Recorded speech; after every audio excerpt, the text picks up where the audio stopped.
Ken Hammond began the evening of February 12, 2007, having a casual meal with his new wife.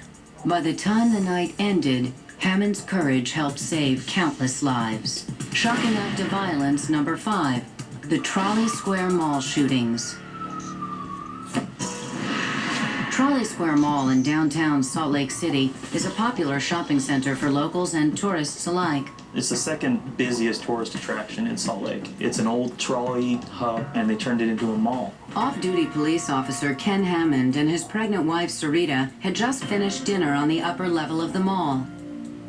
Valentine's Day was coming up. We both had to work on Valentine's Day, so I tried to plan a nice Valentine's Day. At 6:44 p.m., an 18-year-old Bosnian refugee named Selamun Talovic arrived at the Trolley Square Mall. He came in on the first floor near the Cabin Fever card and gift shop. Selamun Talovic entered Trolley Square with a 12-gauge Mossberg pump-action shotgun with a pistol grip. He also carried a .38 revolver. Within seconds, 3 were dead, and 2 more lay wounded inside the card shop. The first thing I remember seeing is broken glass to Cabin Fever. I looked a little bit more, and then that's when I saw the victims, and I could see a lot of blood. And then I looked up, and then that's when I saw the suspect. The 6-year police veteran spotted a dark-haired teenager in a tan trench coat spraying the mall with gunfire. I instantly knew that there was an active shooter. The shooter was fairly close, and he's coming around the corner, and he did shoot up at us. That's when Ken was pushing us out of the way. I really don't remember drawing my weapon. I was trying to identify myself to the people that were looking at me, who I was and what I was doing. That's the first time that I got scared, is because I didn't know where this guy was going. I'm not familiar with that mall. Hammond's gun held only 8 bullets. Talovic carried hundreds of rounds in his backpack. I had a very limited amount of ammunition in the gun that I was carrying, and I didn't really feel comfortable taking a shot at that distance. So I kind of ran around to the left-hand side of the mall, right directly above Cabin Fever. Talovic noticed Hammond and began firing. And he focused his attention on Sarita and I, and he began to shoot. And I don't know how many times he shot at us, 2 or 3 times. The only thing I remember looking at was the gun. Salt Lake City Patrol Sergeant Andy Oblad was just 3 blocks away when the shooting started.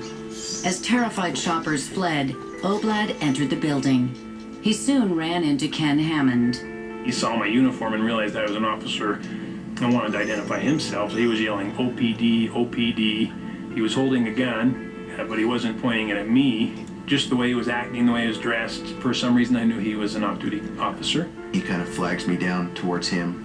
I felt that at least if I was next to a uniformed officer, the other officers that were responding in wouldn't see me as a threat. Wedding videographer Jaron Dancy managed to record some of the chaos on his video camera.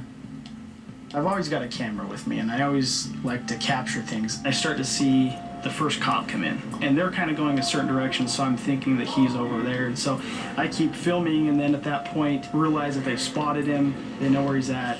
Gunfire is engaging. You can hear by his shotgun blasts, he was shooting at the police. Oblad and Hammond cornered the shooter in Pottery Barn Kids. He seemed very methodical. It seemed like he was determined and had a plan. In the meantime, calls began to flood the 911 lines. Ken's wife, Sarita, was one of the callers. Please let them know that my husband is an Ogden City cop. He's off duty. He does have his gun, and he's out there somewhere. Your husband does? Yeah, he has his gun, but he's off duty Ogden City. It seemed like forever, especially when you're hearing the gunshots. And knowing that my husband's out there and not knowing who's shooting. Where is it still the shooter? Is that Ken shooting? Is his back up there? Within 3 minutes of the first 911 call, a team of 6 Salt Lake City SWAT officers arrived on the scene. If we had delayed any longer or had decided to set up around the mall, he could have killed close to 100 people. In a stroke of good fortune, they entered the very store where the gunman was trapped.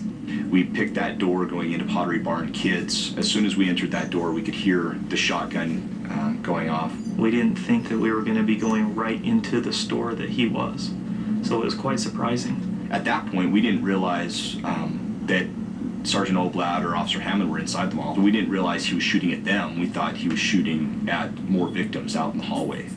Just 6 minutes after the first shots were fired, Sergeant Josh Sharman and his SWAT team brought Talavik's rampage to an end. When we shot him and he went to the ground and we secured him, what I remember seeing was that he was a kid. And it really blew our minds that we just shot a kid.